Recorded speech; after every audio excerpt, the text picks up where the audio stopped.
half the meeting will just be introductions. So really appreciate the opportunity to speak here today and to present to you all. This topic that I'm going to talk today to everyone really is one that I'm very passionate about, and I'm very grateful for the opportunity to kind of talk about this. In the current world of AI hype and everything appearing like the solution to any problem we have is something to do with AI, this book and this talk that I'm going to give to you is something that's quite the opposite. It's actually something that's been quite an emotional and challenging journey for myself when I wrote this book with my co-author, Doug Gray, because I spent, as you heard from Camilla, about 8 years of my life acquiring 4 super technical degrees. And at the end of writing this book and going into publication, it was a very humbling moment because a realization that as we look to technology to solve our problems, the true cause and the true solution is actually human. And there's a lot of human work that we need to do to be able to achieve the true value of AI. And this was made really clear to me in one moment when I was writing this book. I just want to share this kind of personal moment as I was going through with Doug Gray to write this book. And it was a moment where about 3 years ago, I sat down with a friend who was looking into the abyss, let's say, of a mental health issue. So he was really struggling. And he was one of my most respected friends and one of the most capable leaders of analytics that I knew. And he'd just spent the last 4 months on sick leave working through the intense stress of a disastrous personalization project. So in marketing, to give you a bit of a background of kind of where that came from, this friend of mine worked for an Australian stock exchange listed enterprise, so a very large organization. And what they'd done is they'd kicked off this really ambitious and exciting marketing project to improve their marketing ROI. And this was this personalization idea. Let's not send blanket ads. Let's send ads personalized to the individual. And it really should have worked out. They kicked off, they had the business case, they drew up the plans, they'd allocated tasks, they'd engaged top tier consultants, and had launched with a lot of energy and excitement into this promising project. But soon after it began, it quickly derailed into an absolute train wreck. And so the consultants were rolled off this. The staff members were put on tasks. And 2 months after I caught up with my friend, he'd lost his job. He was an executive in a C-suite role.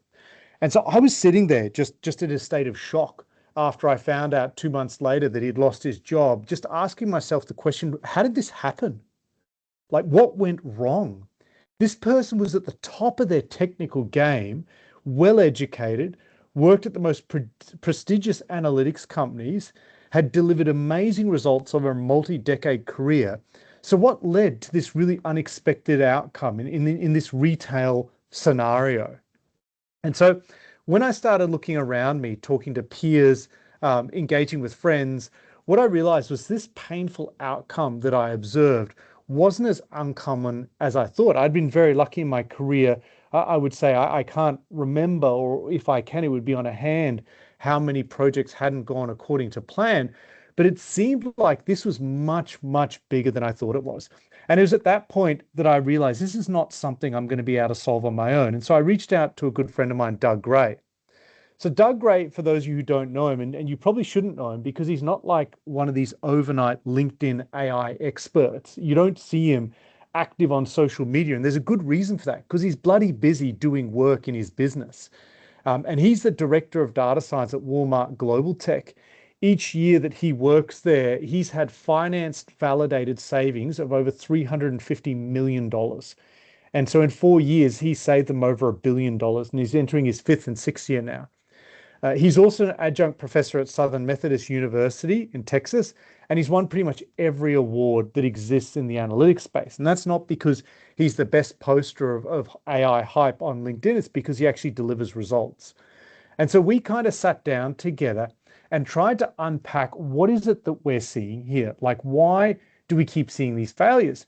And I guess, and I'll skip over this, Camilla's done a great job of introducing myself. And what we discovered here was some things that we found really quite surprising. And one of the most surprising was the one that I said before, was the idea around that the tech is not going to dig us out of this tech enabled hype failure that's going to hit us soon. It's a people recognition and a people problem. And so I want to convince you of that today. I want to show you why people play such a critical role and what the role is that people play. And I want to share some insights into you that you won't see in the book. So I do highly recommend grab yourself a copy of the book. But today I'm going to go behind the scenes of the book and show you some of the research that occurred and some of the data that we don't provide in there. And to do that, I'm really going to kick off and convince you, first of all, that AI projects are hard. Then I'm going to kind of show you where the path forward is around analytically mature versus analytically immature. And it's actually a bit of an embarrassing moment to state this because it seems so obvious after the fact. We're then going to unpack kind of the areas of failure. So I want to unpack this in a way that you can do something with. One of the promises that me and Doug had to ourselves when we wrote the book is we don't want to introduce another framework. And I'll explain to you why that's the case in a second. I'll share some deeper insights and then I'll jump quickly to a conclusion, which I found very profound. And it was something that was kind of tangential to the book that we discovered as we were writing it. So let's jump in and kind of answer the question, are AI projects really that hard? And to answer this question, first of all, what we did is we reviewed over 1,000 peer-reviewed articles. Either we did them ourselves or we looked at meta-analyses that looked at those articles for us. We read and reviewed hundreds of blogs from our peers. So this is really important for both of us being practitioners. We didn't just want to see what the academics had to say. We wanted to see what our peers said. And we talked to dozens and dozens of AI leaders out there, people like Aldo Gutierrez, who's here on the call today, to kind of get their perspective on why do they see AI projects fail and what they see kind of going wrong. What do they think? What I want to make clear, however, is we're not looking what I've got on the right side of the screen. So on the right side of the screen, I've taken a screenshot of the AI incident database, and that's something that you can do yourself. And this image is now almost a year or two old. And back then, they'd found 3,540 results of AI failures that are so bad that they make it to media attention. So they get covered in the news. They're that bad. What I want to show you is something much bigger than that. So that's small, what you're seeing there. That's not the big stuff. What me and Doug wanted to do as a part of this book was to go beneath the surface and find all those failed AI projects that don't even make it to the light of day. So these 3,500 that go bad are ones that actually went out the company front door and hit real world. The ones that I wanted to show you here are ones that only me and Doug could show you. It's ones where we get behind the scenes and we get into the companies and we lift up the carpet and we see what people have swept underneath it to find this mound of horribly failed AI projects. And kind of the first thing we wanted to do was to understand how many of those AI projects fail. How big is that mound of projects underneath the carpet? And the first thing that we discovered from our research was it is true that over 80% of analytics, data science, and AI projects fail. What we found shocking was that we're not getting better over time. For all the frameworks, for all the good advice, for all the LinkedIn experts who arose overnight to tell us what we didn't know, we are not getting better, which we both found shocking. And it was part of the reason why we said it's no value for us to come in and add a new framework. It won't do anything better.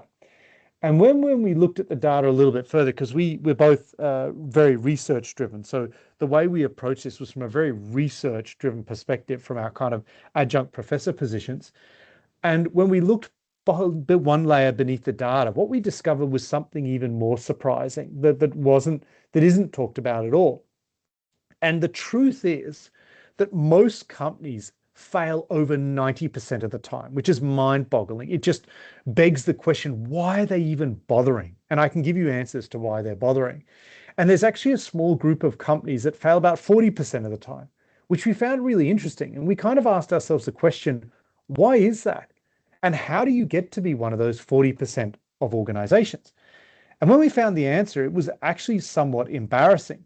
And it was somewhat super obvious. It was the fact that the difference between those who fail a lot and fail a little is simply the fact of their maturity. So an analytically mature organization is exactly what you expect it to be.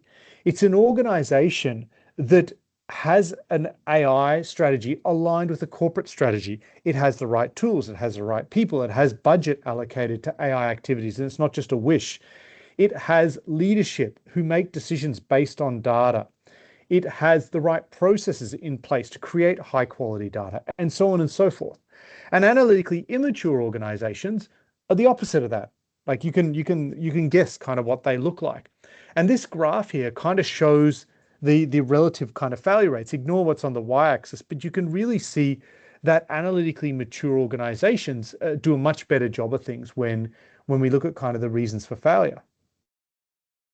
So the conclusion that we kind of came to here is if we want to increase our AI success, and in fact, more than double it, then we need to grow up and we need to get mature. But to be able to do that, we need to understand where, why, what, and how. We need to go into the details around what are the causes of these failures and how does each of those causes impact it. And this was kind of where we came to this really, at least for us, this deeper insight that both me and Doug, when we wrote the book, I think secretly deep down, both of us are very, very technical. So Doug's got a master in OR and builds national and global scale operations research and optimization and statistical platforms, as well as doing a lot of stuff in Gen AI recently.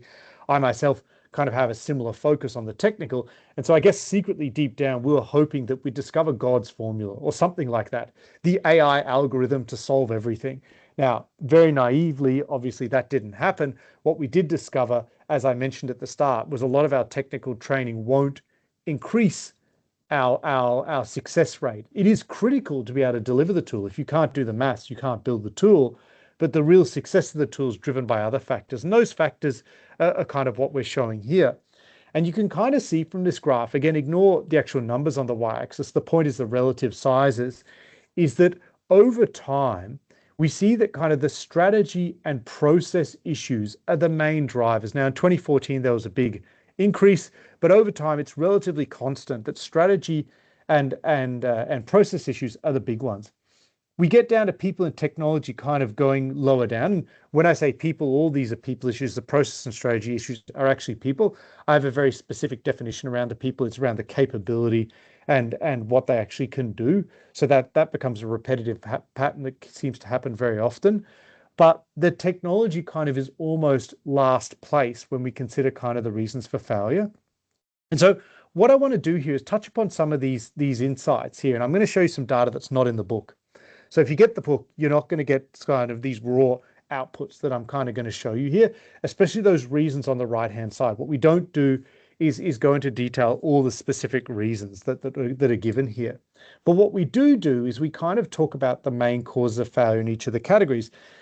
And I'm going to start with the people cause, because even though people was one of the lower causes of failure over time, it underpins kind of everything. It underpins your organizational culture, which impacts your decision around how you make strategic decisions. It impacts your process decisions. So I'm going to begin here on the people side of things. And on the people side of things, the top two reasons for failure that we investigated and saw was this lack of the right resources. So i.e., you're trying to build an optimization tool and you've got a bunch of statisticians who don't know anything about mathematical optimization, or you've got a poor company analytics culture that it doesn't want to make decisions by analytics. It's politically driven. It's about people's jobs. They don't care about the truth. They care about their bonus. And so if you don't have the right people or people disapprove of an analytics approach, the advice is really don't try. Don't spend the money on it. It might sound blunt and kind of confronting, but you shouldn't be spending money on AI if that's your organization's position. If we jump over to the strategic cause of failure, and this leads to the number one reason for failure, with the number three being back here, the lack of right resources was the number three overall reason for failure. The number one reason for failure from a strategic perspective is failing to build the need in the organization. And what that means is there's just a poor use case. There's no clear business value. There's a solution looking for a problem. People are having a knee-jerk reaction to the hype in the market. They believe that by making an AI announcement, that their share price will jump up. And so this is a major issue. This is the number one issue for failure, with the whole plethora of other reasons being on the right-hand side. The number two reason for failure is lack of leadership and upper management buy-in. And so really the advice here is you want to find those strategically important projects. So don't just do 1,000 POCs on whatever people feel like. Force them to align around the big corporate rocks that are critical to the organization and build AI solutions for that. And what we want to do is help and make sure that these are things that data science and business analytics can help the strategy, and make sure that if it is there in the strategy, that it's highly likely you'll get the leadership and upper management buy-in. If we then jump to the process causes of failure, we're going to find the number 2 reason for failure here, the second most important, the second most common reason for failure, and that's data quality and reliability related issues.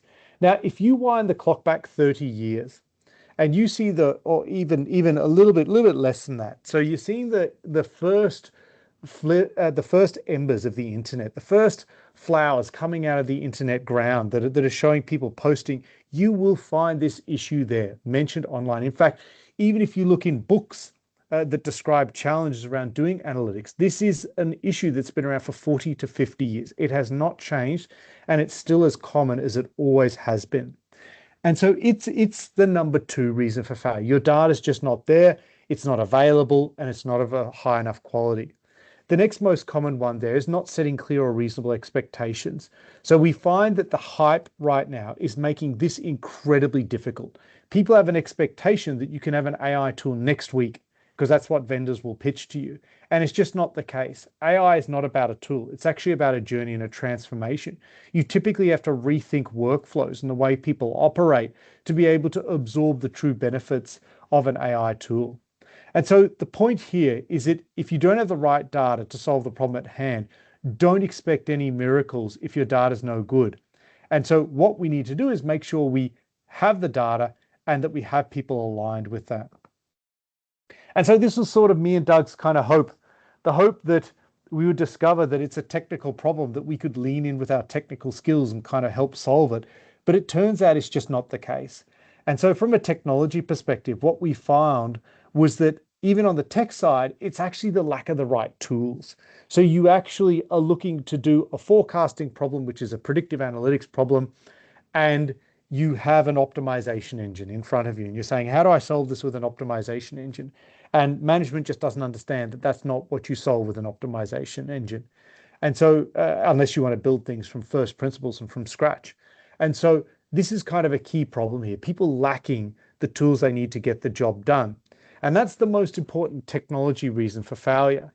And not even in the top 10, when we finally get there, is the technical reasons, i.e. the models aren't good enough. It's not even in the top 10 reasons. And this was kind of, I guess, our hope. And so really the advice here is you need to invest in the right type of tools to solve problems that are known to have solutions you can implement. Try not in an organizational context to embark upon a research project to develop new set of models to solve a problem that hasn't been solved before. That's incredibly risky. Now, if we take a step back and we've got those reasons now for failure, and we're kind of unpacking what it is that we see going wrong here, then we can see some sort of parallels here between this and startups and the failure rate for startups. And if we look at AI projects and understand, well, where's their complexity come from? So we've got the complexity of traditional IT, but we have to add on to that advanced mathematics, significant change management, even greater than normal IT projects, and horrible, unreasonable expectations that have arisen over the last few years as part of the AI hype. This kind of really reminds us of some of the, or at least the failure rate reminds us of some of the startup challenges, but in this kind of AI context. And if we look at startups too, and we look at the research around why startups fail, if we look at some research done by Failery, 90% of startups fail within 10 reasons, within 10 years, with the majority of reasons being no market need, i.e. that's the strategy question, remember, that we saw before, that it's a problem, a solution looking for a problem. They run out of cash. That was that problem that we discussed before. People aren't allocating the right budgets to it. It doesn't have upper leadership buy-in. They don't have the right team. We saw that too. Competition and pricing and cost issues kind of come in at the end there, but we're kind of seeing the same reasons for the AI world, and they're people-driven reasons. And one of the big things that kind of drove me and Doug to unpack this, to understand what's going on, and this research now is a little bit old that we've got here because we haven't gotten the latest research on this. But if we look at the impact that this will have, then we are expecting by 2030 more than $1 trillion wasted on AI projects phase. Now, that is grossly underestimating kind of what it will truly be given the new Gen AI interest. I'm sure that the estimates, which were 100 billion, they knew it was 100 billion US dollars in 2021 to $2 trillion in 2030, has probably gone up to $10 trillion. If 80% of that fails, we're going to be wasting more than $5 trillion, which is 3 Australian GDPs combined. It's a phenomenal amount of money. Imagine what we could do with that if we can just get our AI projects delivering what they promise. Not only that, for people such as myself who work in the AI industry, this is going to destroy trust in a powerful decision-making tool. So not only will it waste that money, but people will look at AI and go, that's a scam. This is not real. We don't believe it. Next time we have a productivity issue, we're just going to hire more people.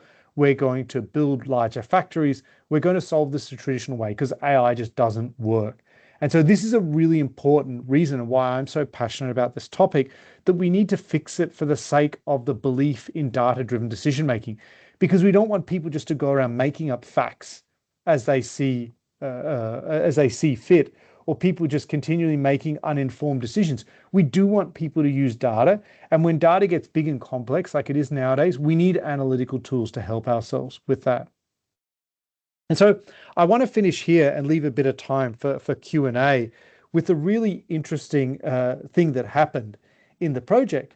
And so while we were writing this book, Doug and I picked up this book. I was recommended to read this book by someone, How to Win Friends and Influence People. And this is a fascinating book because it really divides the room. It divides everyone into kind of two groups. And it's a really funny sort of division. There's one group of people who haven't read the book, but they've seen the cover and they think this is a horrific book, going out manipulating people. And how could we ever think Dale Carnegie is a decent human being? He must be evil that he writes this book about influence and manipulating people. And then there's the other group of people who haven't judged a book by its cover and have actually read it and have understood what Dale Carnegie says in there is listen more than you talk and have empathy, which are two really sound pieces of advice, to be honest with you. They're kind of two things that I don't think are bad pieces of advice, that I think for those who haven't read the book, it's not surprising that they have that judgment of the book often because they haven't followed his simple advice. They actually listen to what people have to say. But what's most important for our conversation here was that within this book, there's this really, really, really fascinating statement. And it was just so humbling when I read it. And it's the comment on the left there, and I'll read it out. Because what he's saying here, he's done for a technical industry for engineering. And it's something that he said over 100 years ago.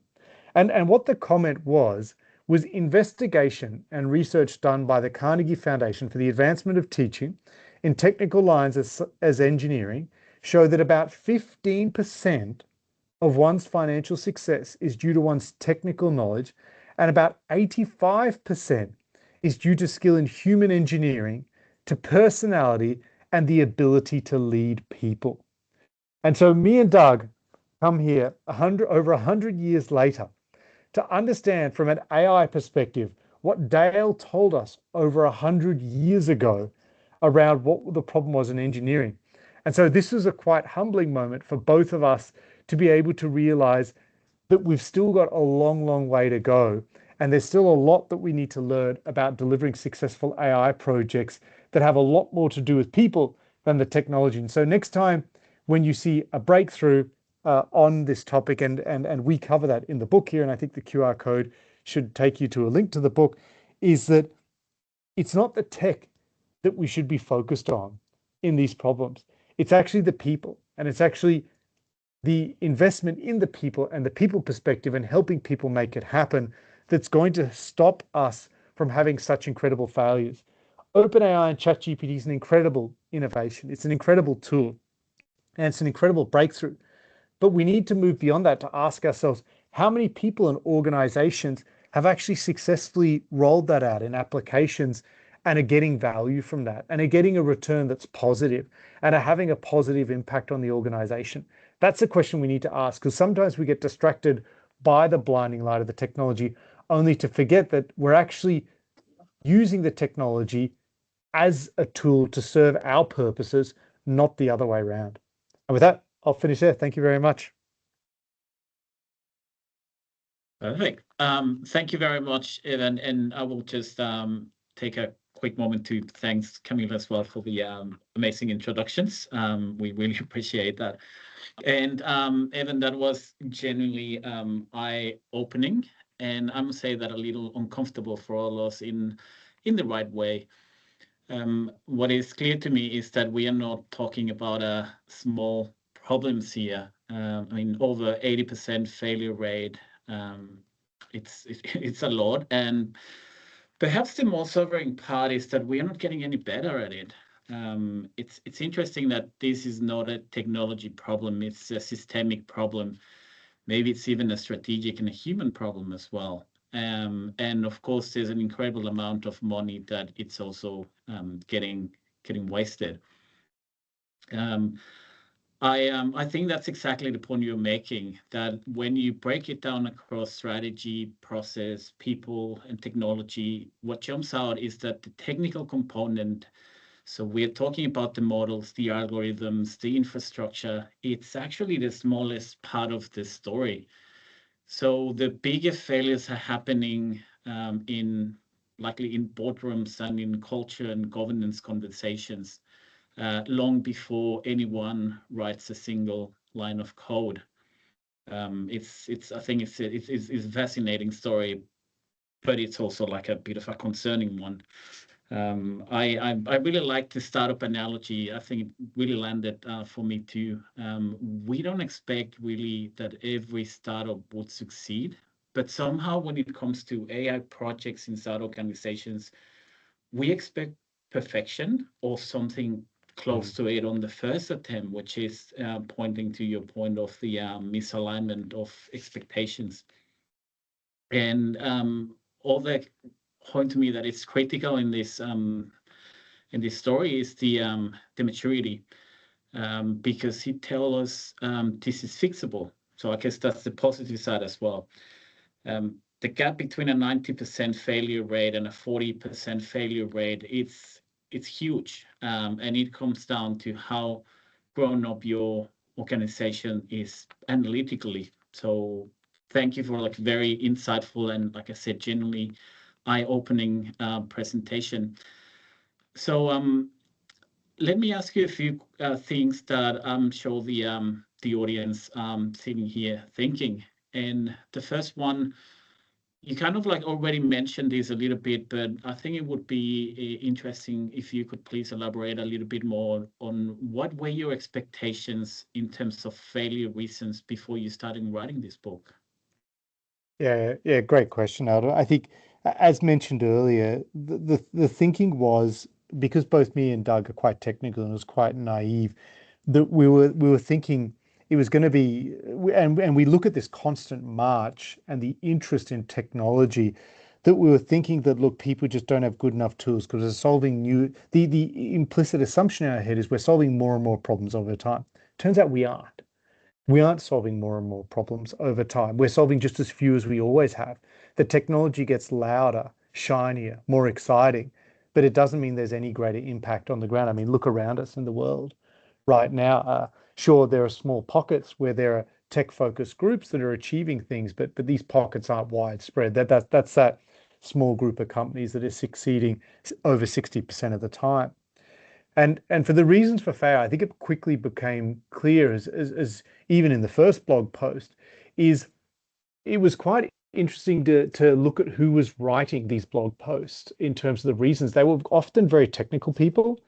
They weren't people who were necessarily change management individuals or process oriented or project managers. They were actually all technical people, and straight away you could feel the pain in what they were writing, where it became clear that this was a lack of faith in the organization that they're embedded in to be able to absorb and profit from the tools that they were building. So they effectively, their attitude is, you've hired me for my capability to build data science models, and I'm here and I'm building. But you as an organization seem to be fully incapable of actually absorbing the outputs of what I'm doing. I'm doing my job, but you as an organization aren't doing yours. And so I think that then became very clear earlier on as we started delving into more and more of the research and discovering that the reasons are people driven. And it was, how did we peel back the onion to understand, let's get some nuance about what these reasons are. And you saw some of the examples in the table that I shared, that was kind of the level of granularity that we were going to, that we then wanted to aggregate up into some insights that we could share. Because one of the big things that we didn't want to do, we had, I think, over 100 reasons as part of this book, was not to just give you a laundry list of 100. I could have said, here's 100. The problem is you just don't know what to do with it or where to start. And so what we wanted to do was to kind of do a bit of 80-20, a bit of Pareto optimization, and look at what are kind of the big ones that are causing a lot of problems, that if you solve them, they will have a big impact. And that was kind of where we ended up with the book and the examples I've shown here, to say these are kind of the big reasons. One of the really quick comment that's probably worth making is that this isn't a thing where you do one or two things and all of a sudden you jump your failure rate from 90% down to 40%. That's not the way it works. If you get the strategy right, that moves your failure rate from 90% to maybe 85. Then you get the right people, that moves it from 85 to 82. You then get the right culture, that moves it from 82 to 78.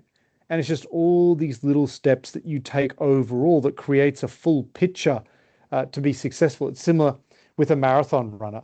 You don't suddenly run under 2-hour marathon because you buy a fancy pair of shoes. That doesn't happen. If you sat in front of the TV all week long and haven't done anything, it doesn't work. Nor is it a diet question, nor is it just a sleep question. It's all these factors that lead to someone being an elite runner like that and being very successful. It's the same in AI. You need to get all this ready to be able to get that under 2-hour marathon happening.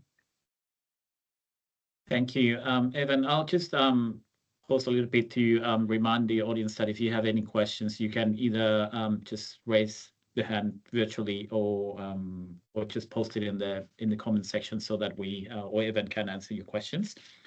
But in the meantime, going back to all the reasons for failure that have been presented here, I mean, there are a lot. So how do we start? What is the beginning of this journey to make sure that we can be successful, or at least something that it's not that horribly failing, right? Good question. So I really think there's this almost baselining and an assessment of where are you as an organization on your journey. If you're one of those big tech companies and you're kind of tech first, data driven, data science from day one, it's likely you're going to be in a pretty good state, right? You're going to be in a pretty good spot. The advice for you is not the same as the advice for someone who probably comes from a conventional industry. And to be honest with you, like supermarkets functioned before AI. They work perfectly fine. We had food on shelves, we were able to buy stuff before any AI, even before any digital, we were able to run supermarkets and do things like that. It's just that as you bring in that AI into those organizations, that's where a lot of challenges arise, because the goal for them is to be more efficient. They want to gain efficiencies across their operations. And so really the first step is to understand where you are on your current journey. What is your strategy? What is your data maturity? Do you have people in the organization? What do your tools look like? The processes, all these kind of things become a kind of a key factor to ensure that you take the next right step. So it's something that depends largely on the organization as to what holes they need to plug to be able to keep improving their capability. The pathway to do that then is largely driven by, okay, I'm at this stage in terms of my maturity.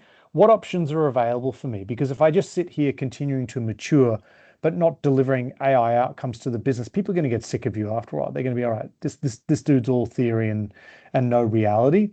And so what you want to do along that journey is also pick some low-hanging fruit, some easy wins for the organization. And I've got stuff that I can share with people on that show you kind of, here's where I'm at, here's a suitable set of AI projects that I could kick off, and I can use the wins from that to potentially fund further development and further investment in AI capabilities across the business. Because if you don't do that, you're not going to get to that 40% failure rate mark anytime soon. Yeah, and I think that this is also a question about building trust, right? And when you said like picking up the low-hanging fruit, it's essentially gaining that right to scale. So start with something something small that would translate into trust, the business and the executives' decision makers, and even the board would just understand that this is something that can evolve into something more valuable and more impactful for the organization. I think it's a very interesting point. Now, but if we look at the failure rates that have been discussed here, has been focused mainly on AI, but how are they different to other new technologies? Yeah, great question. I personally, my personal perspective is there is no difference in the sense of if you try and roll out quantum technologies and you've got this new access to a quantum computer and you want to build applications with that, or if you've got a VR use case or an Internet of Things or augmented reality, the problems end up invariably being human. Because let's say you're going to bring in a tool like HoloLens, the Microsoft HoloLens, which is an augmented reality headset that you can have overlays of the real world, digital world overlays onto the real world. And a tool like that, you're typically maybe going to bring it into some maintenance workflow. So you've got within your organization a number of maintenance activities you need to carry out. You're going to use this tool to bring up information about what you need to do, what next steps are, an analysis of the issue, and help out that maintenance staff, especially people who are new on the job. What that means is you're going to want to change the workflow. Instead of having manuals and instead of the training that you historically did to get the benefit from an expensive piece of kit like that, you want to change the way that you operate in a maintenance perspective. And it's the same for all these kind of technologies that we want to move the way we do things. And if we dive one step further with that maintenance example, a really, really good example of this is the way AI impacted maintenance. And it was done really well. So back when people started looking at AI applications in maintenance tasks, so let's say you're maintaining trucks, right? You've got a fleet of trucks. Every 6 months, you do an oil change, you do a tire change, you do these other activities to improve the trucks and make sure that they're road safe. Now, historically, what would happen is your trucks would break down on the road and you would respond to that. And you would have a team out there that would go out there and help roadside assist these trucks that are broken down. When people looked at AI, they said, oh, why don't we use this AI to respond faster?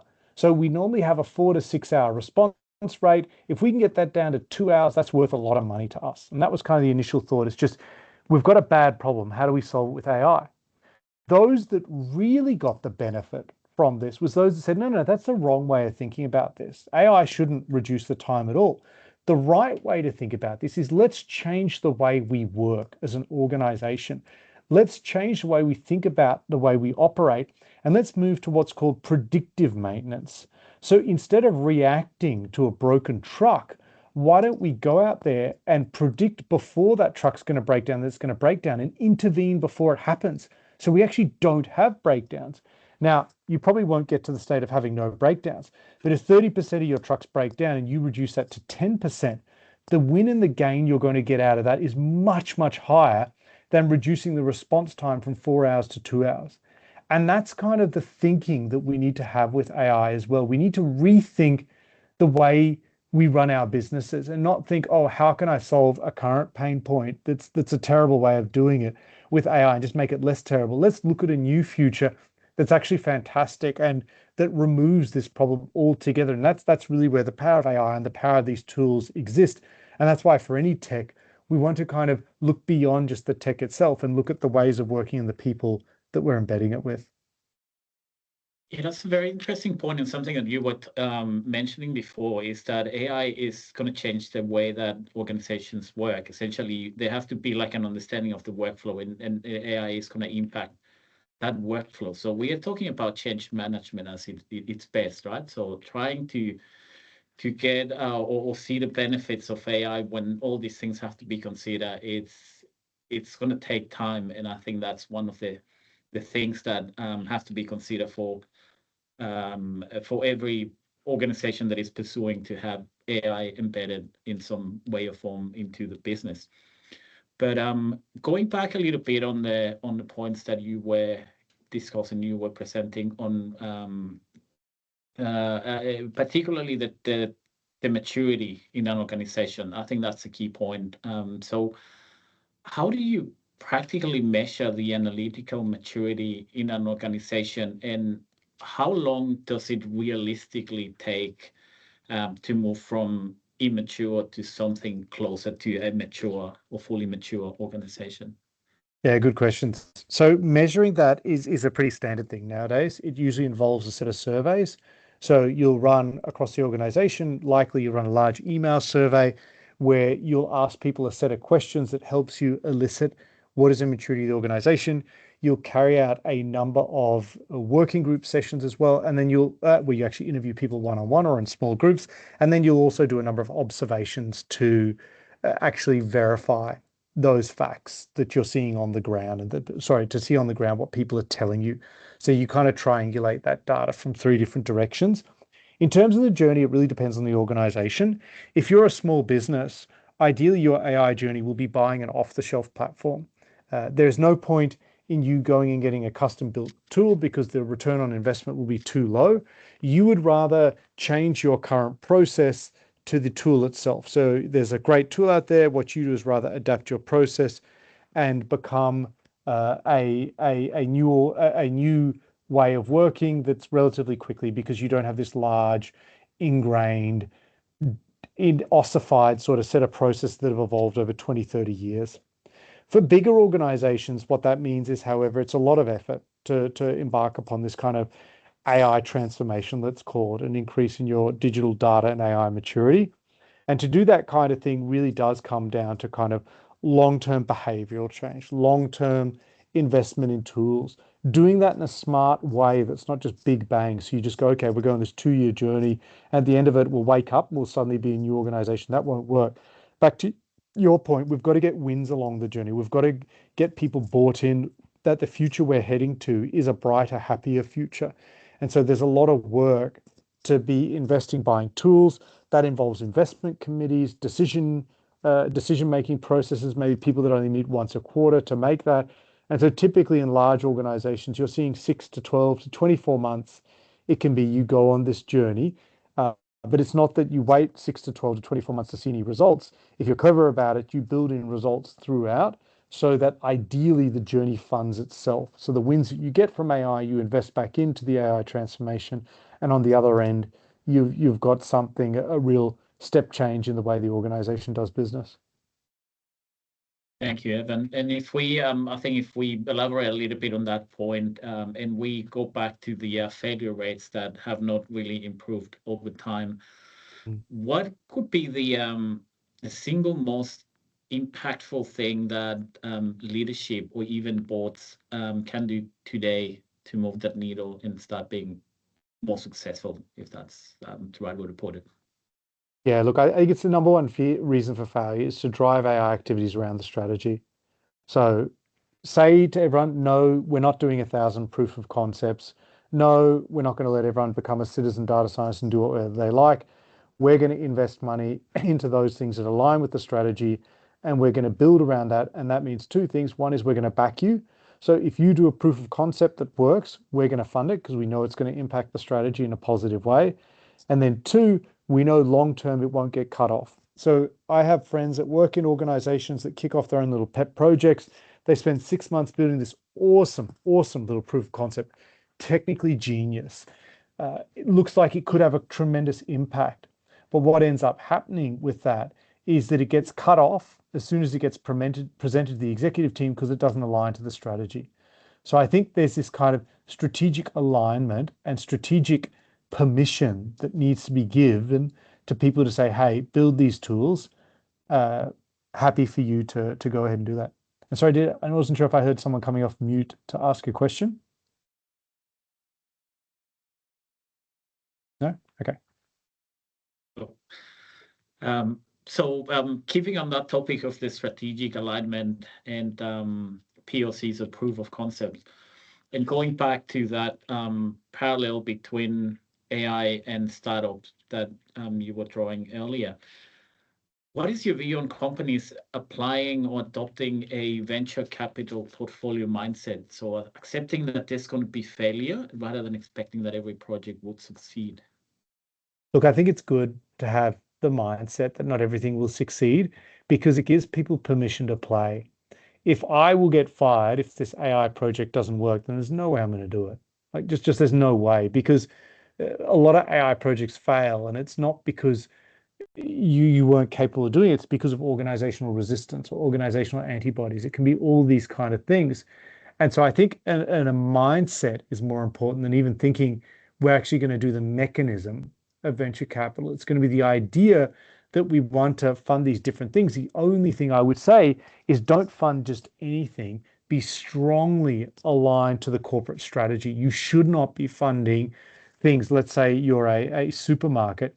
You shouldn't be funding automotive insurance opportunities because you think you're clever at it because if you're going to use insights from your logistics networks. That makes no sense. That type of stuff should not be getting funded. And so I think the mindset's right. The approach needs to be carefully tailored to the organization. Perfect. Thanks, Evan. And just being a bit conscious of time, I think there's just one more thing that I think would be worth asking or discussing, because we have been focusing on the reasons why these projects fail, but I think it would be good to close out with what are the key things or the best way to ensure that there's some sort of success. So what is, in your experience and all your research, the top 3 qualities that a successful AI initiative should have?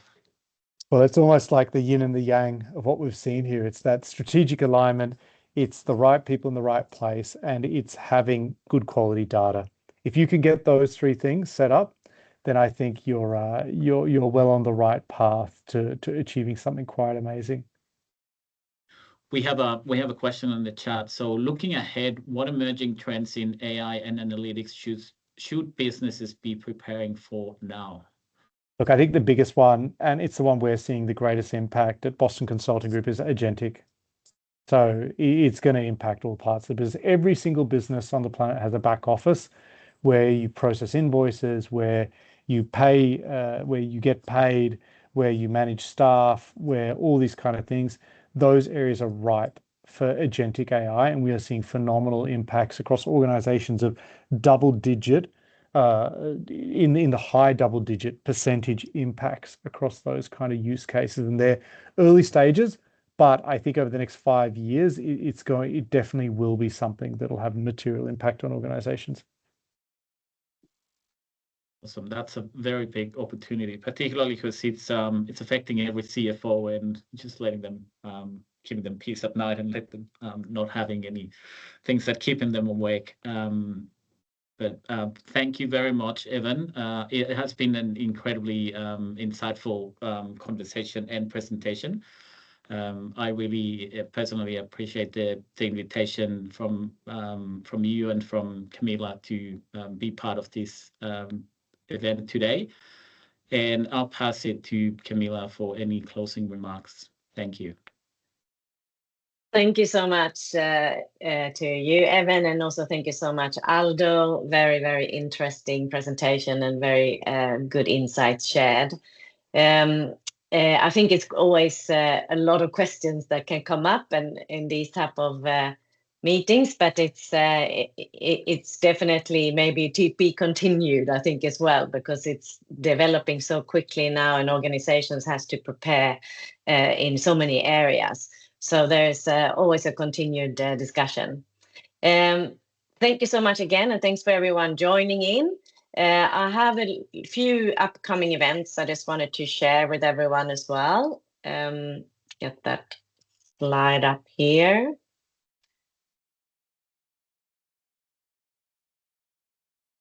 So our next upcoming event here in Sydney is the Business Climate Survey launch. And this is a survey which was conducted here in Australia with Swedish companies based in Australia. So we will present the results on Tuesday next week, and the event is held at the Business Sweden office in Sydney. There is still spots available if anyone would like to register for this event.